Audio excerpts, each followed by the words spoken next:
महर्षि, युवावस्था में हमें धन की प्राप्ति के लिए ही यत्न करना चाहिए या भक्ति मार्ग में चलते हुए जो ईश्वर द्वारा प्रदान किया गया है उसी में संतोष कर लेना चाहिए? ये तो बहुत उत्तम बात है। अगर ये बात आ जाए कि पूर्व प्रारब्ध के अनुसार जैसे हम नहीं चाहते पर हमें दुख भोगना पड़ता है, अगर हम सुख की विचार न करें तो भोगना पड़ेगा ना, मिल जाएगा ना।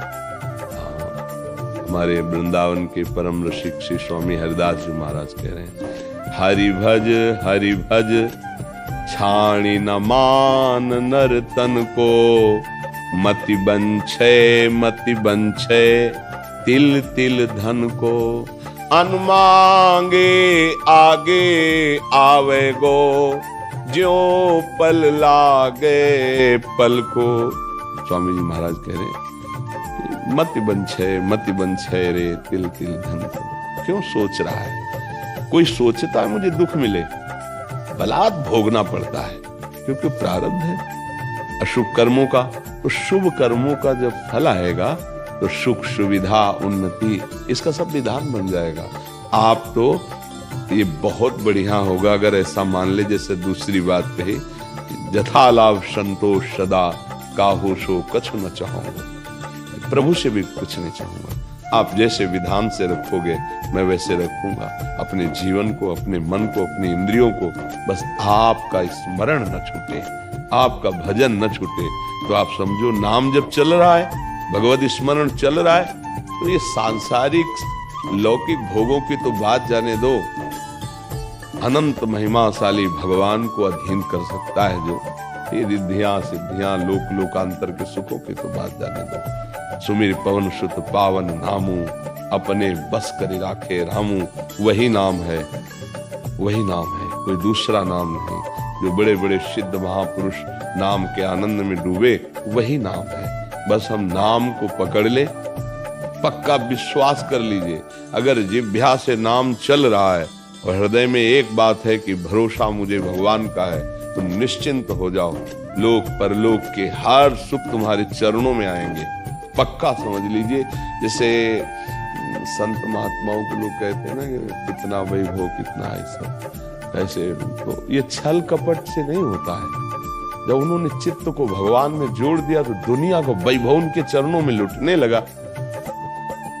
अगर दुनिया का मालिक अधीन हो जाता है तो मायाकृत वस्तुओं की क्या बात है। अगर विवेक काम कर जाए तो दूसरी बात बहुत जोड़ती है, जैसे प्रभु रखे वैसे रह जाओ और नाम जप कर लो तो होगा क्या, बहुत अच्छे से प्रभु रखते हैं। अब उनके भरोसे हो जाए ना तो सब बात, नहीं तो शरीर में कहीं पीड़ा हो तो सब ज्ञान विज्ञान भूल जाएगा। भी अभी सूचना आ जाए कि आपकी किडनी फेल हो रही है तो प्रश्न भूल जाएगा, उत्तर भूल जाएगा, नहीं भूल जाएगा। हाँ, तो ये भगवद आश्रय, ये हम कह रहे हैं कि जो दूसरी बात कही उस पे अगर स्थित हो जाओ तो बहुत जोर की बात। जहां इस शरीर के उदर पोषण के लिए जाते थे, मिला तो पाया, नहीं तो यहां भूखे भी रहे। वहां कई 100 साधक का रोज सुबह और शाम भोग बनता है। श्री जी भोग पाते हो, साधक साधक पाते हैं कई 100 की संख्या में। और किसी से ऐसे नहीं प्रभु, यहाँ कोई आपको संकेत भी नहीं कर सकता। यहाँ का सख्त शासन है कि ऐसा नहीं कर सकता कि भाई 400-500 साधु की सेवा होती है। नहीं, कहीं आवाज नहीं, कहीं दान पेटी नहीं, कहीं किसी भी तरह का ड्रामेबाजी नहीं कि यहाँ पर्चा भरो, यहाँ ये करो, यहाँ कुछ नहीं है। और इतने अच्छे से श्री जी चला रहे हैं, किसी से कहना नहीं, कोई किसी से फीस नहीं, बिजली सब कार्य, कितने कार्य, सब हजारों लोग बैठ के सुनते हैं तो साउंड सर्विस क्या क्या सबकी व्यवस्था समय पे है। बस उतना है कि खा लो पी लो आनंद से रह लो बस। हाँ, साईं उतना दीजिए जामे कुटुंब सब आए और मैं भी भूखा ला रहा हूं, साधु लोग, बस वैसे ही चला है। जहां जिस समय जो आवश्यकता होती है वो उतना ही प्रभु भेज देते हो, वैसी व्यवस्था प्रभु चल जाती है। तो हमें लगता है अगर प्रभु के भरोसे रहे, अपने उदाहरण से समझ में आता है, प्रभु के भरोसे रहे तो सबका निर्वाह वो करते हैं, सबका निर्वाह करते हैं। बिल्कुल वो ऐसे अनंत माताओं जैसा प्यार, बस हम समर्पित हो जाएं। देखो आज भी भगवान का प्यार आपके ऊपर है, पर अहम होने के कारण मैं करता हूं, मैंने ये किया, मैं ऐसा कर सकता हूं, तो ये पर्दा है, इसलिए तुम उनको झांक भी नहीं सकते। और अगर ये अहम समर्पित हो जाए तो आप ऐसे देखोगे कि हर समय प्रभु हैं, वही करवा रहे, हर व्यवस्था, हर सोच, हर क्रिया बहुत आनंदमय हो जाएगी। वो जैसे अर्जुन की घोड़ों की बागडोर पकड़ ली ना, ऐसे मन और इंद्रियों की बागडोर पकड़ लेंगे प्रभु, शरणागत हो जाए, हृदय से हो जाए। और देखो एक दिन यहां से चलना है, यहाँ का जितना वैभव है ये शरीर भी यही छूट जाना है। अगर भजन ना हुआ, भगवान का चिंतन ना हुआ तो साथ जाएगा क्या? इसलिए बड़े भाग्यशाली है, जैसी परिस्थिति उसको सह लो और राधा राधा राधा राधा राधा भगवान नाम जप करते हुए जीवन व्यतीत करो तो भगवान की प्राप्ति हो जाएगी, ये पक्का समझ लो। और अगर चाह करोगे धन की तो मिल जाएगा। महालक्ष्मी पति हमारे प्रभु हैं, आप उनका नाम जप करो धन भी मिल जाएगा। अरे भगवान की तरफ चले तो परमानंद की बाढ़ आने लगती है। भजन तो बहुत बड़ी बात है।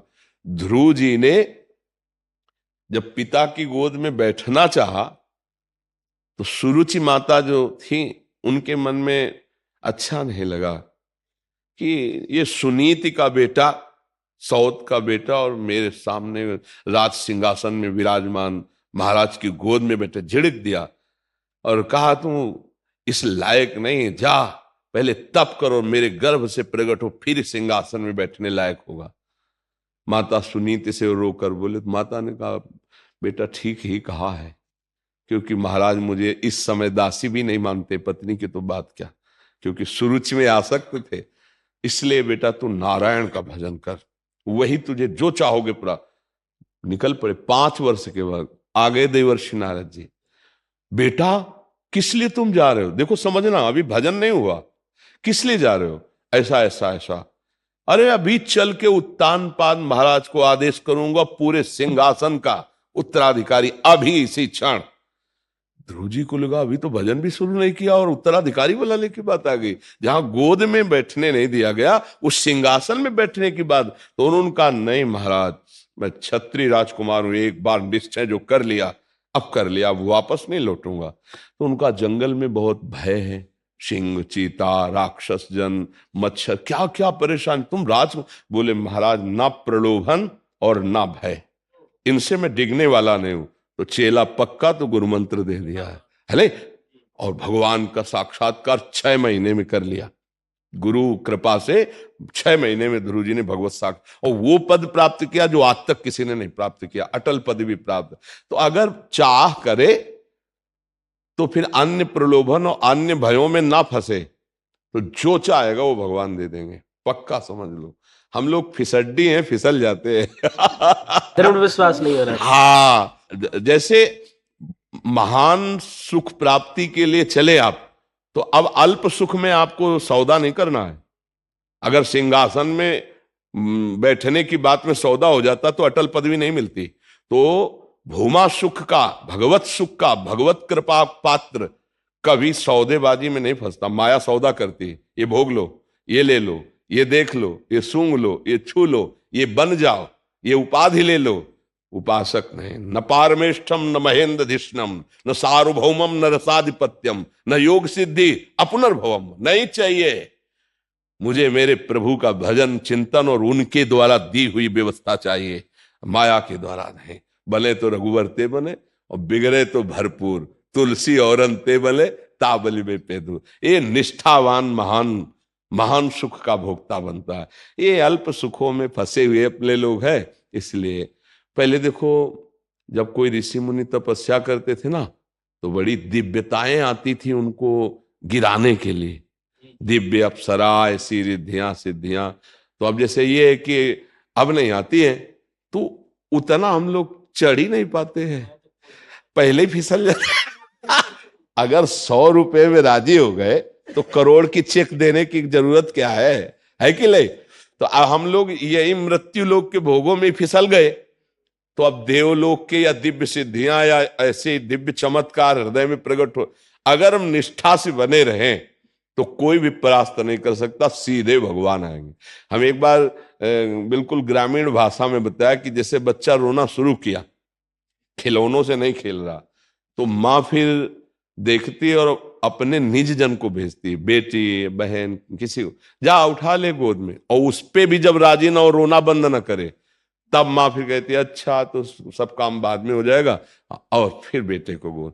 ऐसे जब कोई भगवत मार्ग में चलता है संसार के खिलौने छोड़ करके, तो भगवान उसके आगे दिव्यताएं भेजते हैं, दिव्य भोग, फ्री, कोई नहीं जानेगा, भोग लो एकदम, ऐश्वर्य वैभव रिद्धियां सिद्धियां, पर वो रोना बंद न करे, किसी खिलौने में राजी न हो, किसी की गोद में न चढ़े, उपाधि कोई स्वीकार न करे, तब वो विवश होकर फिर भगवान उसको ऐसे फिर उसे स्वीकार करते। बहुत सुंदर विचार है। पहला वाला तो ठीक कम है, दूसरा वाला बहुत जोर का है कि हमें जैसे रखोगे वैसे हम रहेंगे, तो बहुत अच्छे से रखेंगे, ये हमारा निर्णय और सब संतों का अनुभव।